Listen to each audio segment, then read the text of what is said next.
Bonjour à tous. Moi, ça fait du bien. Ça fait du bien de louer Dieu tous ensemble. Et je crois qu'on est vraiment au bénéfice de ce qu'on a pu vivre les dernières semaines, et notamment la semaine dernière dans la prédication. Pour ceux qui nous rejoindraient aujourd'hui pour la première fois, nous sommes en train de parcourir depuis quelques semaines le livre d'Éphésiens, qui est une lettre que Paul a écrite à une église dans l'Asie mineure. Et je vous propose de déjà ouvrir vos Bibles à Éphésiens chapitre 4 ou prendre le texte sur votre smartphone. La semaine dernière, Quentin a pris le temps de nous introduire une notion qui est très importante et qui est une des priorités pour l'Église. Cette notion, c'est l'unité. Et c'est une notion que nous allons encore voir plusieurs fois dans le livre d'Éphésiens, aujourd'hui et plus tard. Et il nous a dit, Quentin, qu'en Jésus, nous ne formons qu'un seul corps, l'Église, la communauté des croyants. Et qu'à cause de ça, nous n'avons pas le droit de nous diviser. Parce que nous avons un seul esprit. C'est celui qui nous anime, celui du Seigneur. Nous avons un seul et même espoir. On va tous au même endroit. On a un seul Seigneur et on travaille tous pour le même patron. Il y a aussi une seule foi et un seul Dieu et Père de tous. Et comme dans une famille, on devrait s'entendre entre nous puisque nous avons le même Père. Les amis, à cause de toutes ces choses que je viens de dire, on n'a pas d'autre choix que d'être unis entre chrétiens. Et nous devons être prêts à nous unir, à nous battre pour cette unité. Je me réjouis vraiment du temps de louange qu'on vient d'avoir, qui était très fort, et on a pu vivre l'unité d'Église ensemble. Et en fait, tout ça, c'est possible, parce que cette semaine, il y a eu des réconciliations, parce que c'était l'invitation que Quentin nous a fait la semaine dernière. Vivre l'unité, c'est faire le choix de la réconciliation. Et si on a pu peut-être vivre un temps de louange aussi fort, c'est aussi parce que, et bravo à tous ceux qui l'ont fait, on a fait l'effort de nous réconcilier les uns avec les autres pour vivre l'unité avec Jésus. Alors si tu as loupé l'invitation, je t'encourage vraiment à faire l'effort de la réconciliation avec ton frère ou ta sœur. Parce que Jésus nous l'a dit, si donc au moment de présenter ton offrande devant l'autel, tu te souviens que ton frère a quelque chose contre toi, laisse là ton offrande devant l'autel et va d'abord te réconcilier avec ton frère. Puis tu reviendras présenter ton offrande.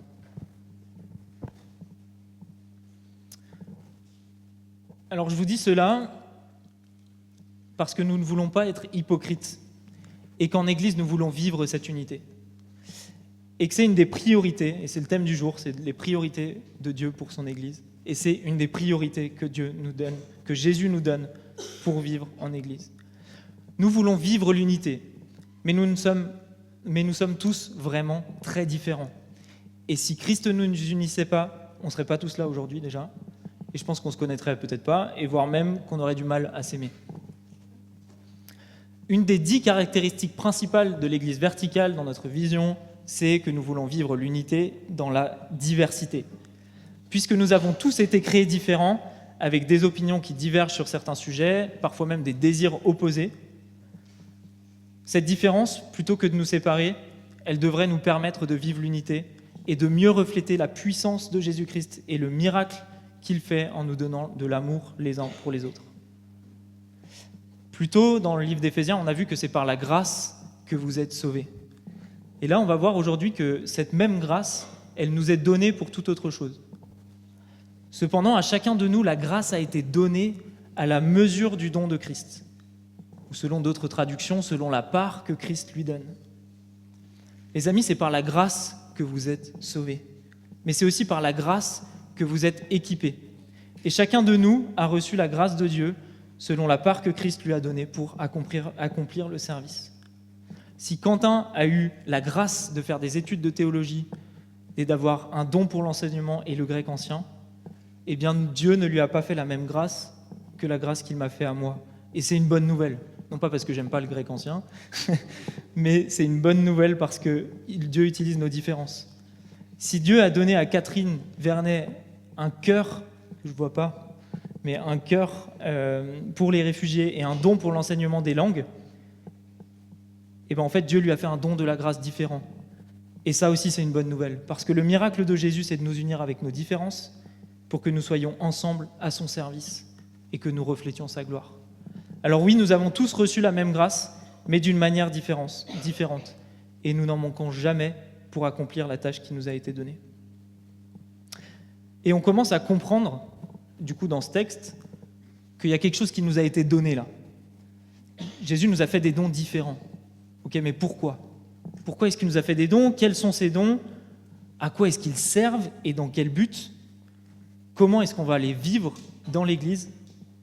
Et c'est ce à quoi nous allons répondre aujourd'hui, en regardant ce que Christ a choisi de faire, les dons qu'il a choisi de donner à son Église en priorité, et dans quel but il nous a équipés de manière différente.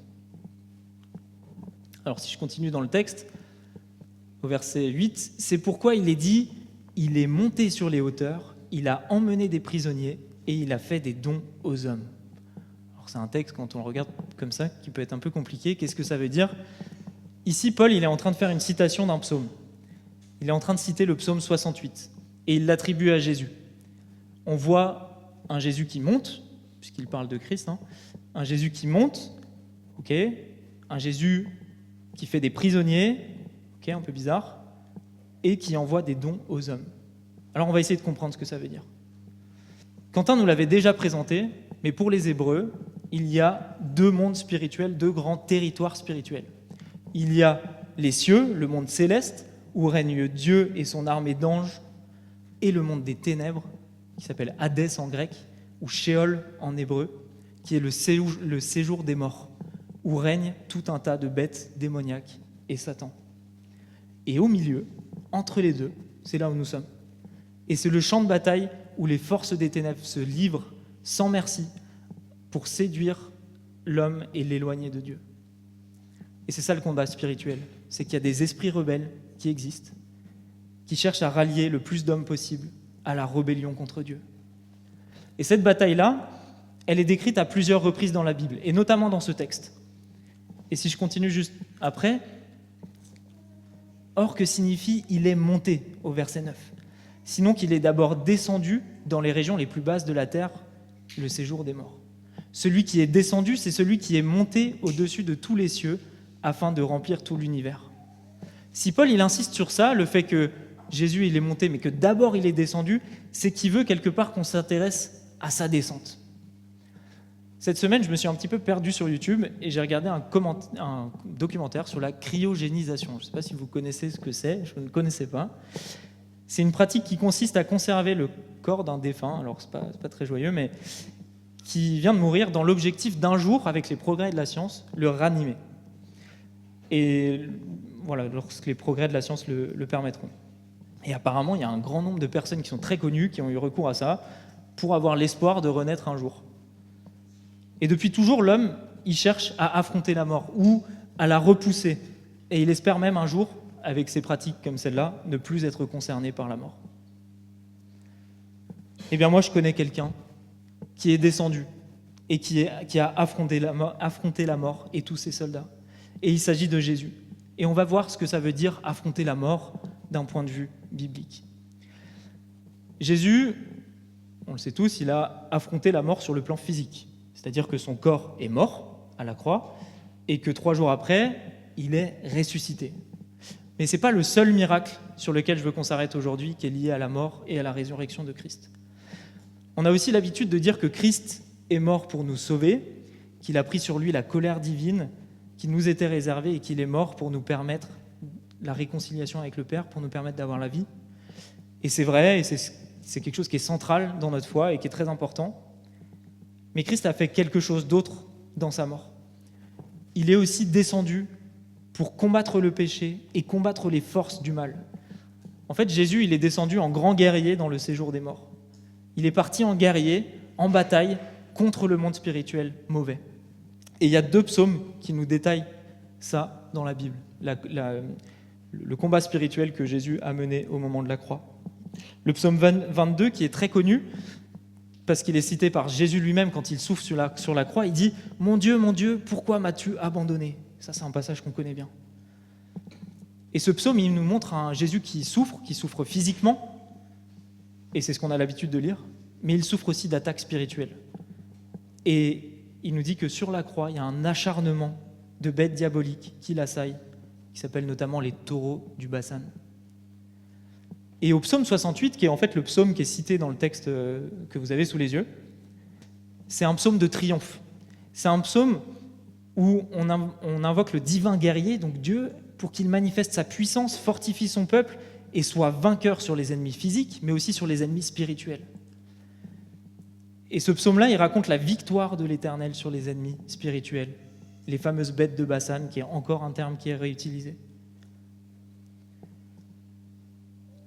Ce que nous dit Paul en citant ce psaume, c'est que Jésus est allé faire la guerre, en fait. Il est allé faire la guerre à ce monde spirituel. Il est allé sur ce territoire, il a désarmé le péché et il est revenu vainqueur. Jésus ne nous a pas abandonnés dans le séjour des morts. Non, en gagnant cette bataille, il nous a délivrés du mal et nous a ramenés à la vie. C'est des choses qu'on a déjà pu voir. Et les forces du mal n'ont plus de pouvoir. Et après sa victoire, Jésus est monté, triomphant, comme un guerrier victorieux, pour étendre son règne dans l'univers, remplir l'univers, établir son Église et équiper son peuple pour le service de Dieu. Oui, les amis, Jésus-Christ est plus fort que la mort et tous ses soldats. Et il est descendu, il est allé dans leur territoire pour les désarmer, gagner et faire des prisonniers. Qu'est-ce qu'on fait ? Qu'est-ce qu'il va faire des prisonniers ? Parce que quand on gagne une bataille, en général, on va aller capturer des prisonniers.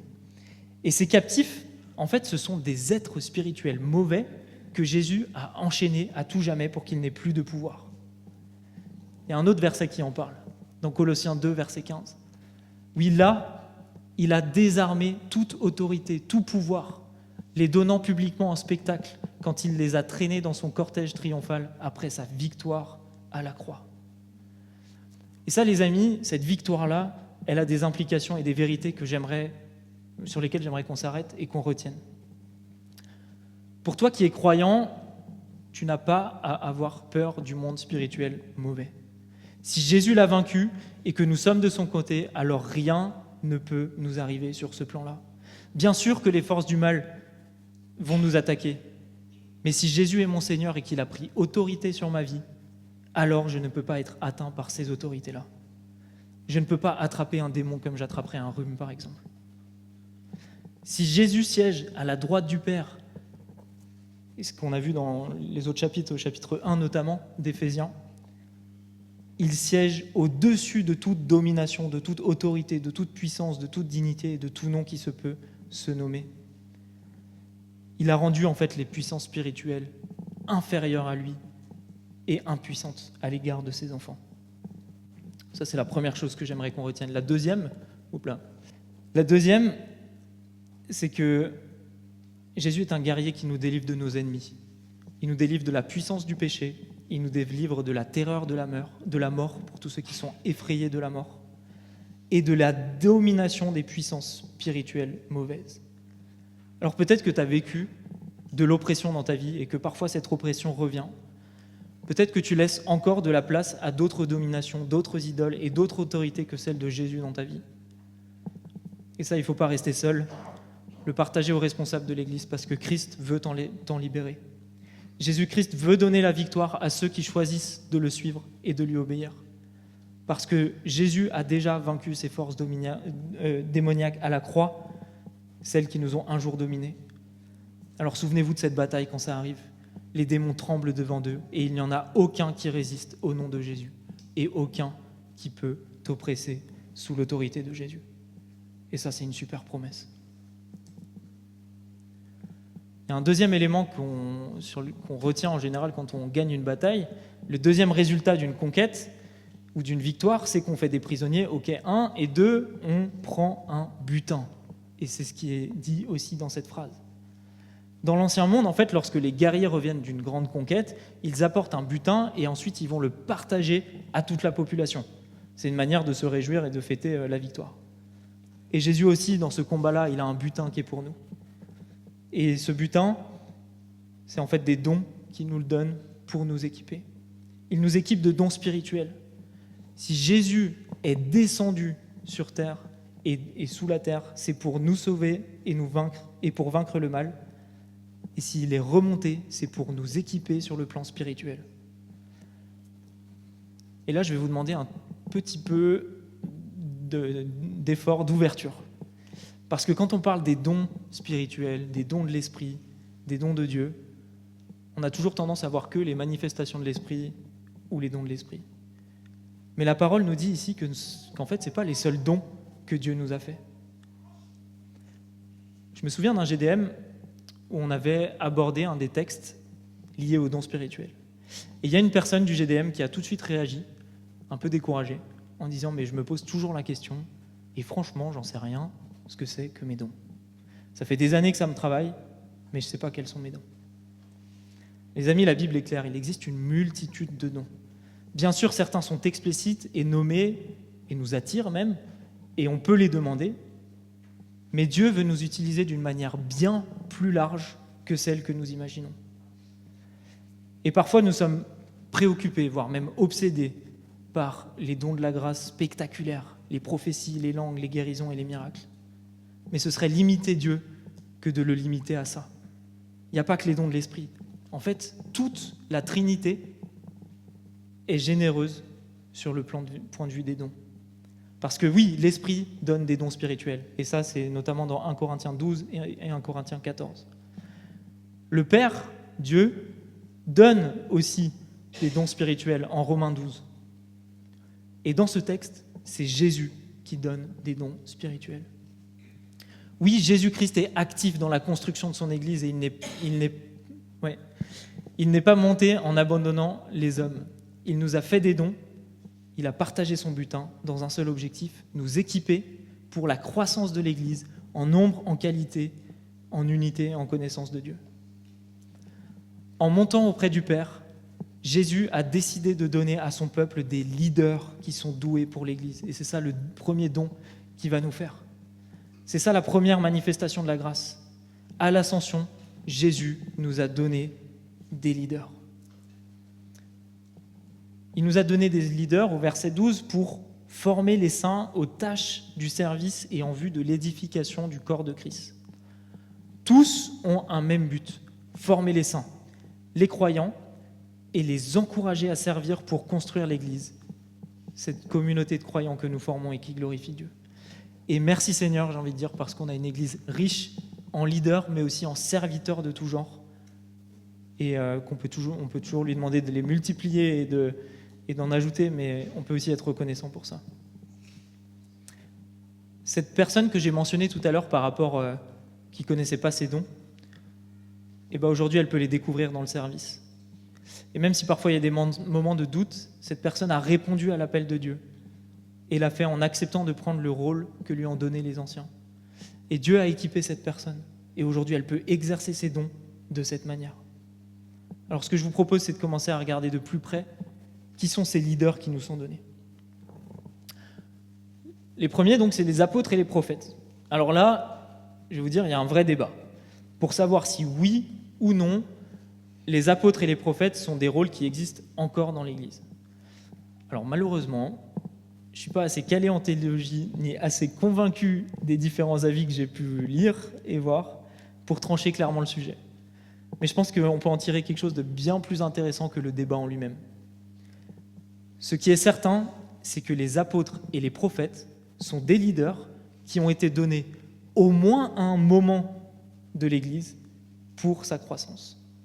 Alors les apôtres sont des messagers approuvés et envoyés par Dieu lui-même. Ils sont les porte-paroles de Dieu dans le Nouveau Testament, au travers de qui Jésus va parler et par lesquels il va bâtir des églises. Il y a une chose qui est certaine, c'est qu'il n'y a plus d'apôtres aussi influents que les apôtres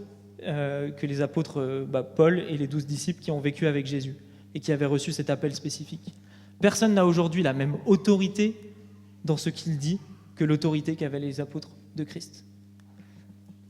Ailleurs, on peut retrouver que tous les chrétiens sont apôtres au sens où nous sommes envoyés par Dieu, ambassadeurs et témoins.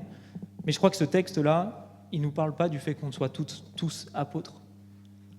Ce que Paul nous dit ici, c'est que Christ a fait don à son peuple d'apôtres. Ce n'est pas tous les chrétiens, mais des personnes spécifiques qui sont amenées à bâtir des églises.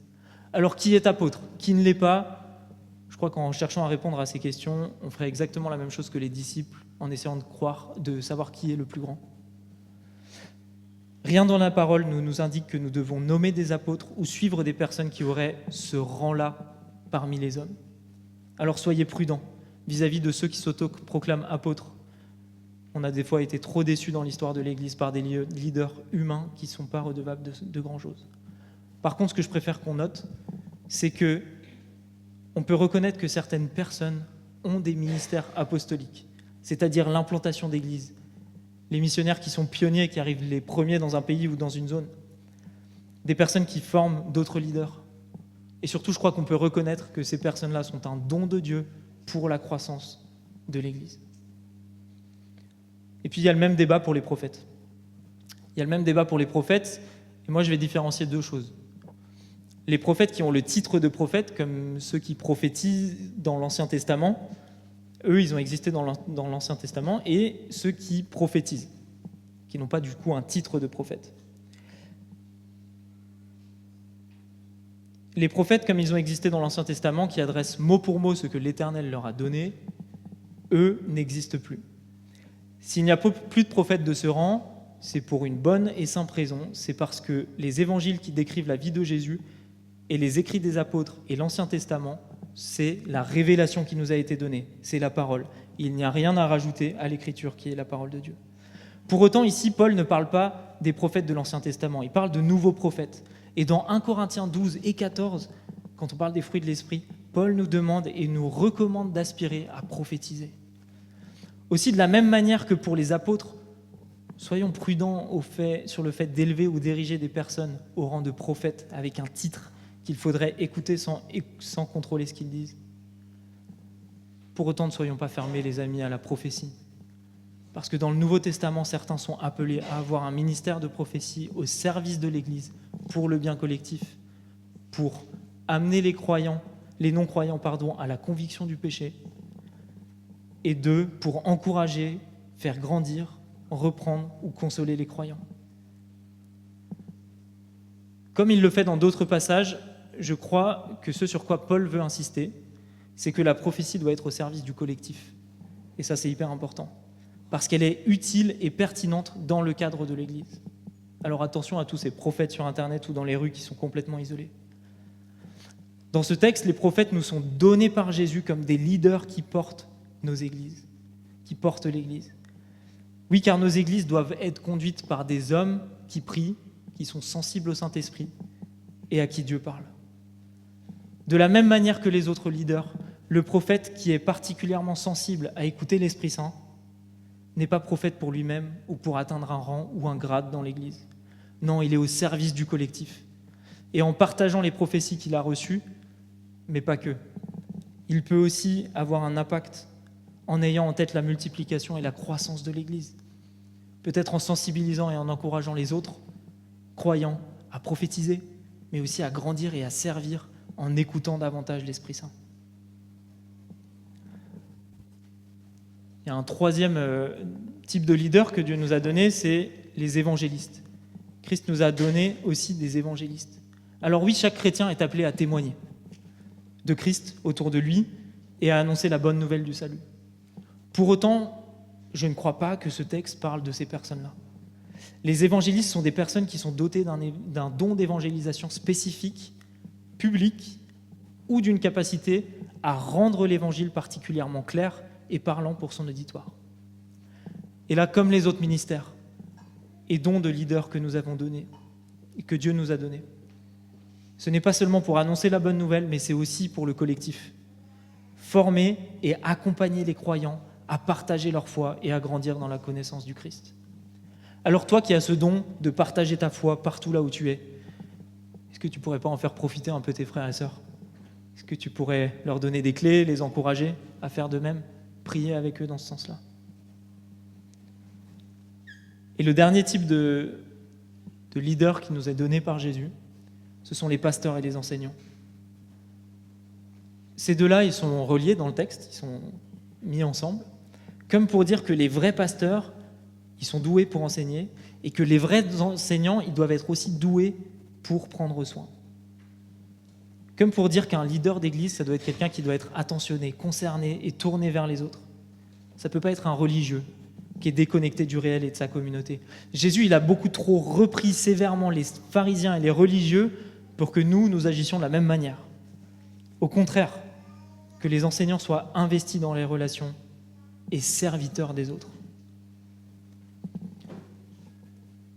Paul, il insiste pour que les enseignants soient proches du peuple, à l'image des bergers qui connaissent leurs brebis, les conduisent, les protègent du loup et les aiment assez au point de sacrifier beaucoup pour les ramener au troupeau. Alors il y a un point commun à ces 5 leaders spirituels. Le point commun, c'est qu'ils sont tous liés soit au partage, soit à la proclamation, soit à l'explication de la parole de Dieu. Car toute l'écriture est inspirée de Dieu et utile pour enseigner, réfuter, redresser et apprendre à mener une vie conforme à ce qui est juste. Ainsi, l'homme de Dieu se trouve parfaitement équipé et préparé pour accomplir toute œuvre bonne. Et j'aimerais juste qu'on s'arrête un instant, parce que en préparant cette prédication, je me suis rendu compte à quel point ce don-là que Dieu a fait au début de l'Église, il est magnifique. Pourquoi est-ce qu'il est magnifique ? Parce qu'être leader spirituel dans l'Église primitive, ça n'a rien à voir avec aujourd'hui. On n'a pas la Bible comme on l'a aujourd'hui. On n'a pas accès à des commentaires bibliques, à plein de choses. On n'a pas accès au Nouveau Testament, parce qu'il y a quelques circulaires qui parviennent, etc. Et les leaders que Jésus donne, c'est un vrai miracle. Ce n'est pas juste des enseignants, ce n'est pas juste des personnes qui arrivent et qui expliquent quelques éléments de la Bible. Non, les leaders, ils n'avaient que l'Ancien Testament et quelques traditions orales, et pour autant, leur rôle, c'était d'expliquer comment Jésus répondait et comment Jésus était le Messie qui est promis dans l'Ancien Testament pour tous les hommes. Dieu a donné aussi des leaders à ce moment-là qui n'étaient pas des spécialistes. On n'a qu'à citer Pierre, par exemple, que Jésus et que son Saint-Esprit ont formé. À la base, ce n'est pas du tout quelqu'un qui était un sachant. Son Saint-Esprit l'a formé, si bien qu'il a écrit un livre et qu'il est cohérent avec tout le reste de l'Écriture. Et même juste ça, c'est un miracle.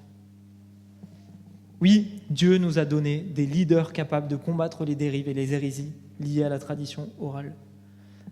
Et le besoin depuis, dans l'Église, il n'a pas changé. Le besoin dans l'Église, ce sont d'abord des prédicateurs ou des enseignants spirituellement équipés par Jésus. Et ça, on va le retrouver dans 1 Corinthiens 12, verset 28.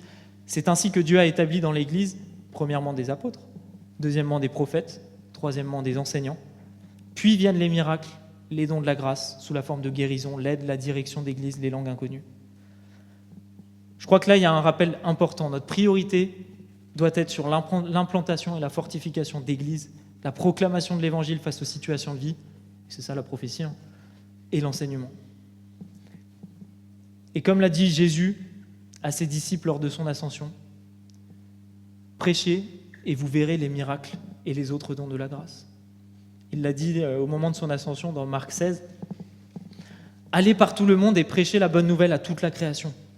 Celui qui croira et qui sera baptisé sera sauvé, mais celui qui ne croira pas sera condamné. Voici les miracles qui accompagneront ceux qui ont cru en mon nom. En mon nom, ils chasseront les démons, ils parleront des nouvelles langues, ils saisiront des serpents. S'ils boivent quelques breuvages mortels, il ne leur fera point de mal. Ils imposeront les mains aux malades et les malades seront guéris. Le Seigneur, après leur avoir parlé ainsi, fut enlevé au ciel, et il s'assit à la droite de Dieu. Et alors ils s'en allèrent prêcher partout. Et le Seigneur travaillait avec eux et confirmait la parole par les miracles qui l'accompagnaient. Parfois, nous espérons tellement des miracles, ou nous recherchons les dons les moins importants. Mais c'est les enseignements qui construisent l'Église et les miracles qui suivent les enseignements. Si on veut voir plus de miracles, il faut aussi plus partager l'Évangile. Et Jésus, il ne nous donne pas seulement des leaders qui sont qualifiés, mais des leaders qui sont proches de la parole. C'est ça le cadre qu'il nous donne, et c'est bien parce que ça évite les dérives. On a toujours la parole à laquelle on peut se référer.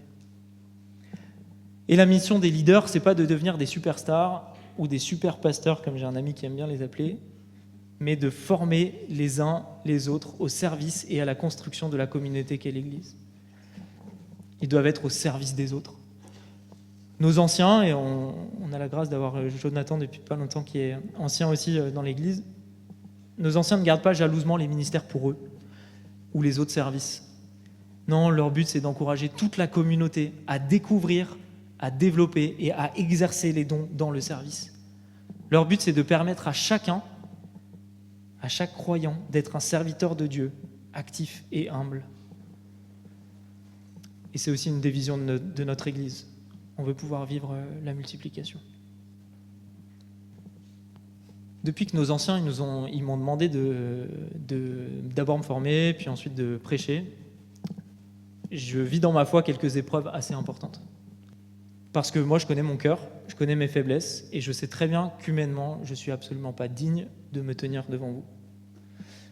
Et dans ces moments de doute, le diable, il cherche à déstabiliser, à me distraire, à me faire douter de ma légitimité. Mais en fait, personne n'est légitime en soi. Pas même Quentin qui prêche tous les dimanches. Non, personne n'est assez bon pour servir Dieu. Et en fait, c'est ça qui me touche. C'est ça qui est puissant. C'est que Jésus, il a décidé de nous pardonner, il a payé notre dette, il a décidé de tout effacer. Et c'est pas pour revenir dessus. Plus encore, il nous a donné une mission derrière. Et c'est ce que j'ai compris en préparant cette prédication. C'est que Christ, il nous fait un honneur de le servir. Moi, je suis un homme brisé que Christ a reconstruit pour lui rendre gloire et le servir.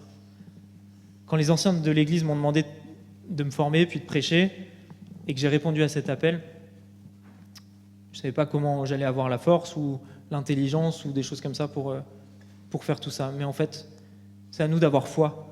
Pour le reste, c'est Dieu qui fait grâce et qui accorde sa grâce dans sa mesure. Et pour le reste, c'est que de la persévérance dans l'épreuve, c'est que le fait de résister et tenir ferme dans la foi. Mais tout n'est que grâce. Et dans l'Église de Jésus, servir, c'est absolument pas réservé à une élite. Mais c'est un appel pour chacun d'entre nous. On est tous appelés à être des serviteurs et à construire ensemble le corps du Christ. Oui, les amis, l'Église n'est pas, attention, un supermarché où l'on vient faire ses courses spirituelles. Et on s'appuie sur toute l'équipe de mise en rayon et de caisse pour prendre ce dont on a besoin. Et on vient, on bip, on sort et tout va bien. L'Église, c'est pas un endroit où on vient consommer ou acheter une quelconque faveur de Dieu. Non, les amis, l'Église, c'est comme une ferme. C'est comme une ferme où on se rend tous actifs pour les cultures. Un coup, nous semons, un coup, nous arrosons. On prend soin de planter dans un terreau fertile. On enlève les mauvaises herbes. On élève nos enfants dans un cadre sain. Et il y a besoin de plein de choses. Il y a besoin de conducteurs de tracteurs, alors je ne suis pas fermier, mais d'éleveurs, de maraîchers, d'intendants, de comptables même. Et on fait tous équipe dans cette grande ferme pour que la vie se produise et pour que les plantes puissent pousser. Et derrière, ce n'est pas notre rôle de faire pousser la plante, c'est Dieu qui fait croître. Et ça, c'est magnifique. Nous, on sert et Dieu, il agit. C'est Dieu qui multiplie nos cultures et qui agrandit nos champs. Oui, nous pouvons demander à Dieu des dons spécifiques, mais c'est pertinent que si c'est pour servir la communauté. Parce que ça ne sert à rien d'avoir 50 conducteurs de tracteurs dans l'église. Il faudrait peut-être mieux qu'on fasse autre chose, qu'on prenne une formation pour la cuisine, pour pouvoir transformer les aliments, j'en sais rien, mais... Enfin, il y a assez de cuisiniers dans l'église, je pense. Oui, les responsables sont là pour encourager les fermiers, les ouvriers que nous sommes, à cultiver leurs dons, en leur donnant les bons outils et en leur donnant des opportunités de partager l'évangile. Et je pense qu'on peut tous le faire maintenant, mais on peut aussi dire merci pour ça. Donc merci à nos responsables. L'église, c'est pas un supermarché où on vient consommer en fonction de nos envies, mais une ferme où on travaille pour récolter les fruits que Dieu donne et nous réjouir ensemble. Parce que quand il y a des fruits, les amis, c'est la fête et on peut se réjouir. On n'implante pas des églises pour que des personnes viennent et consomment. On implante des églises pour que les uns et les autres grandissent, prennent le relais et partagent à leur tour l'évangile pour que d'autres soient sauvés. On ne fait pas juste ça pour nous développer, c'est pour que d'autres soient sauvés et pour que nous rendions gloire à Dieu. C'est exactement la phrase qui est là. Et tout ça, on le fait dans un objectif commun, jusqu'à ce que nous parvenions tous à l'unité de la foi et de la connaissance du Fils de Dieu et à la maturité de l'adulte à la mesure de la stature parfaite de Christ. Servir, c'est pas réservé à une élite et c'est aussi pas une option. Mais grandir non plus. Grandir, c'est pas réservé à une élite et c'est pas une option non plus. L'objectif, c'est que nous parvenions tous, c'est ce qui est écrit dans ce texte, sans exception, à 3 choses. L'unité de la foi, que la foi ne nous sépare pas, mais qu'elle nous unisse. Et c'est la grande priorité de Jésus, la priorité numéro 1. Qu'on parvienne à la connaissance du Fils de Dieu, qu'on soit plus proche de Jésus et plus comblé et plus satisfait en lui, en le connaissant. Et enfin, qu'on devienne mature. La vie chrétienne, c'est apprendre chaque jour un peu plus sur qui est Dieu et comment mieux lui obéir. Et devenir chrétien, c'est pas une étape, c'est une étape justement, mais c'est pas une fin en soi. Une fois qu'on est chrétien, on s'arrête pas. On doit continuer de grandir, et c'est pas une option. Et c'est une mauvaise nouvelle pour ceux qui sont un peu comme moi et qui aiment leur confort, parce que Christ désire nous voir grandir et progresser au travers de notre service. Et Paul, il va nous faire une excellente transition ici au verset 14. Il va nous dire « Si nous grandissons, nous ne serons plus des petits enfants, ballottés et emportés par tout vent de doctrine, par la ruse des hommes et leur habileté dans des manœuvres d'égarement. Mais en disant la vérité dans l'amour, verset 15, nous grandirons à tout point de vue vers celui qui est la tête, Christ. Et c'est de lui que le corps tout entier, bien coordonné et solidement uni, grâce aux articulations dont il est mené, tire sa croissance en fonction de l'activité qui convient à chacune de ses parties et ses défis lui-même dans l'amour. La réponse au doute et à l'instabilité du chrétien emporté par la ruse des hommes, c'est de dire la vérité dans l'amour. Mais l'enjeu n'est pas d'écraser celui qui doute avec la vérité, mais d'ajouter une grande dose d'amour à cette vérité. La vérité, qu'est-ce que c'est ? C'est celle de l'Évangile. Qui est Jésus et ce qu'il a fait à la croix pour chacun d'entre nous. Et Paul nous prévient de deux erreurs récurrentes en nous disant ça. La première erreur, c'est de ne pas avoir le courage d'affirmer des vérités bibliques quand on a un frère, une sœur ou quelqu'un qui ne croit pas en face de nous. Parce que par amour, on ne veut pas le faire. Et ça, c'est clairement mon cas. Et si vous êtes comme moi, vous avez tendance des fois à faire taire la vérité au soi-disant nom de l'amour. Et la deuxième erreur, c'est l'extrême opposé. C'est le fait de reprendre sans amour. Ok, c'est bien de se battre pour condamner le péché, contre les hérésies, contre les faux enseignements. Mais si tout ça, c'est pas fait dans l'amour et dans l'accueil du pécheur, alors c'est vain.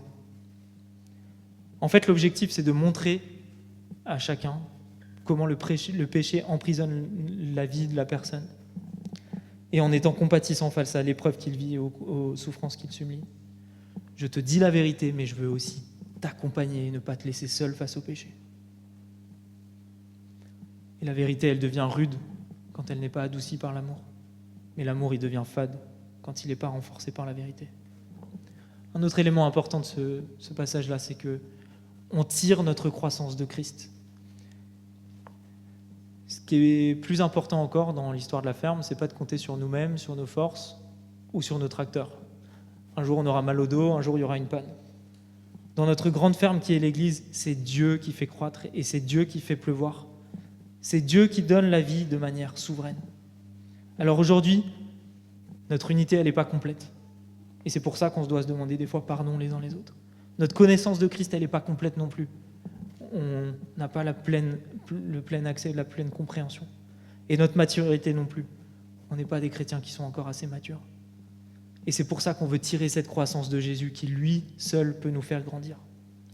Parce que c'est Christ qui nous unit, mais c'est aussi lui qui nous coordonne, qui nous équipe individuellement pour le groupe. Et le dernier aspect, là on revient à l'unité dans ce texte, c'est que l'Église, elle n'est pas passive, mais elle est active dans sa croissance. C'est tout un corps entier qui est actif pour grandir et qui va se nourrir et se maintenir en bonne santé. On peut se rendre service les uns aux autres, rendre service aux autres parties du corps avec la grâce et la force que l'on reçoit de Jésus. Et alors le corps de Jésus, le corps de Christ, l'Église peut prendre vie parce que les membres individuels tirent leurs ordres de Christ qui est la tête. Et tout ça, c'est possible parce que Jésus nous donne la force. Et comme on l'a dit tout à l'heure, personne ne manque de grâce pour accomplir la tâche qui lui a été donnée. Jésus pourvoit à ce niveau-là. Et si tout ça c'est possible, c'est parce qu'on peut vivre l'unité dans la diversité. C'est parce que nos articulations, comme c'est écrit dans le texte, elles sont solides. Et ces articulations-là, c'est l'unité dans la foi, en Jésus. Parce que l'unité, c'est un don, c'est ce qu'on a vu la semaine dernière. mais c'est aussi quelque chose qu'on doit maintenir et qu'on doit atteindre. Alors je reviens à ce qu'on a dit au début. Si Dieu nous a créés différents et nous a tous équipés de manière différente, c'est pour que nous puissions tous ensemble vivre le miracle de l'unité, celui qui montre aux hommes combien Dieu est grand. Alors les amis, je vous propose qu'on prenne le temps de répondre à ce que le Saint-Esprit nous dit dans ce texte. Déjà la base. On a besoin d'être restauré par Christ. Si Christ est d'abord descendu, ce n'est pas uniquement pour gagner la bataille, mais c'est aussi pour nous sauver et nous accorder le pardon. Et si Christ veut rapidement des serviteurs, et c'est tout ce qu'on a dit aujourd'hui, il veut d'abord prendre le temps de sauver et de restaurer. Oui, Jésus est venu pour condamner le péché, mais il est venu aussi pour nous sauver. Et on veut encourager chaque membre de l'Église, chaque personne qui vient régulièrement à grandir et à pouvoir servir un jour aussi dans l'Église. Mais à Vertical, on veut aussi pouvoir prendre le temps de te permettre de vivre la restauration en Christ, la restauration dont tu as besoin. T'accompagner au baptême si ce n'est pas déjà fait, ou prendre le temps de te connaître et de t'accompagner. Oui, Dieu a décidé de faire grâce et de parler au travers de personnes qui avant étaient brisées par le péché et par le mal, et qui maintenant sont restaurées. Donc si tu n'as pas vécu cette restauration aujourd'hui, tu ne peux pas servir. La base, c'est la restauration. Et on t'invite à la vivre. Et il y a une deuxième base, c'est que on doit vivre l'Église. Et laisse-moi te dire la vérité dans l'amour. Sans la communauté, sans l'Église locale, sans servir, tu ne peux pas grandir à tout point de vue vers Christ. Sans servir et en consommant l'Église, tu ne réponds pas à l'appel que Dieu a pour ta vie. Et ici à Vertical, on veut t'accompagner et t'aider à connaître Christ. Et le moyen pour ça, c'est de vivre l'Église. Vivre l'Église, qu'est-ce que ça veut dire? C'est venir les dimanches au culte, peut-être les mercredis à la permanence avec Quentin pour discuter, échanger. Ou c'est de venir en GDM aussi, qui sont des groupes de maison où on se retrouve pour s'édifier et grandir par rapport à la parole et appliquer tout ce qu'on voit le dimanche. Une deuxième application, c'est que peut-être que des fois on est plus fier en fait de notre église locale ou de nos leaders plutôt que de Jésus lui-même. Et est-ce qu'on pense à remercier Christ en fait pour ce qu'il nous a donné ici à Vertical et dans notre ville de Nantes? Alors oui les amis, soyons reconnaissants de ce que Dieu nous a donné, des dons et des leaders. Chaque leader et chaque croyant est doué à cause de Christ et il est rendu actif par le Seigneur qui lui a fait un don. Alors nous pouvons remercier Dieu de ce qu'il nous a donné, un nouvel ancien, de ce qu'il nous a donné des serviteurs et de ce qu'il nous a donné des dons dans notre Église. Peut-être que c'est le temps aussi dans ta semaine de prendre le temps d'encourager un ou plusieurs serviteurs de l'Église pour ce qu'il fait et puis t'engager à prier pour lui. Et puis tu peux aussi prier pour la multiplication des dons et des leaders, ici à Vertical, mais aussi à Nantes et dans toute la région. Et puis le dernier point, c'est que si on est doué et si Dieu nous a équipés, c'est pas pour qu'on reste immobile, mais c'est pour qu'on serve. Si Christ est descendu, c'est pour sauver, et s'il est monté, c'est pour t'équiper et t'équiper pour son Église. Alors, plutôt que de te demander quelle est ma place dans l'Église, quel est le poste que je pourrais pourvoir, ce qui est absolument pas l'enjeu, car tous les croyants ont leur place dans l'Église, et on n'est pas une entreprise avec un certain nombre de postes limités. Toi qui te poses la question du service et des dons, pose-toi plutôt ces deux questions suivantes. Comment est-ce que tu aimes aimer l'Église? Et comment est-ce que Dieu t'utilise la plupart du temps? Et c'est aussi de cette manière-là que Dieu va vouloir t'utiliser au travers de l'Église. Et ensuite, viens découvrir tes dons. Implique-toi dans les GDM et le culte. Viens en avance. Viens prier avec nous à 16h30 le dimanche, parce qu'on prie tous ensemble. Viens servir. Viens rencontrer les anciens pour en discuter. Ce serait dommage de ne pas utiliser un don que Dieu t'a donné. Oui, Dieu veut t'utiliser, toi qui pries, toi qui es pieux ou qui es pieuse, qui prie régulièrement, prends le temps de prier avec les autres. Toi qui as des facilités à partager ta foi, partage. Toi qui reçois régulièrement des encouragements pour les autres, ne les garde pas pour toi et va le dire aux personnes concernées. Toi qui es habile de tes mains, rends service. Toi qui peux aider ton frère ou ta sœur dans le besoin, fais-le. C'est ça, vivre l'Église.